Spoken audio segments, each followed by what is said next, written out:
បើចង់បង្កើតកន្លែងឈរជើងមួយនៅក្នុងសង្គមបានគឺត្រូវតែរៀននិយាយឲ្យបានល្អស្លាប់ព្រោះមាន់អណ្ដាតជាអាចកន្លងបានសុកទុកផងក៏ព្រោះអណ្ដាតបើកន្លោះវាត្រូវគឺល្អណាស់វាច្បាស់ជាទទួលបានផលល្អទទួលបានប្រយោជន៍និងនាំឲ្យបានសុខផ្ទុយទៅវិញបើកន្លោះខុស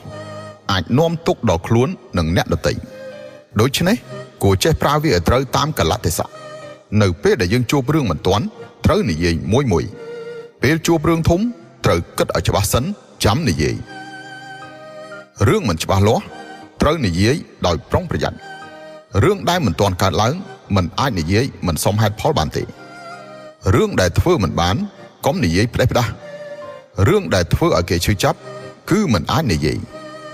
រឿងដែលធ្វើឲ្យគេសប្បាយមើលឱកាសចាំនិយាយរឿងសោកសៅកុំនិយាយនៅក្នុងចំណោមមនុស្សរឿងក្នុងបច្ចុប្បន្នធ្វើឲ្យហើយសិនចាំនិយាយរឿងក្នុងអនាគតពេលក្រោយចាំនិយាយ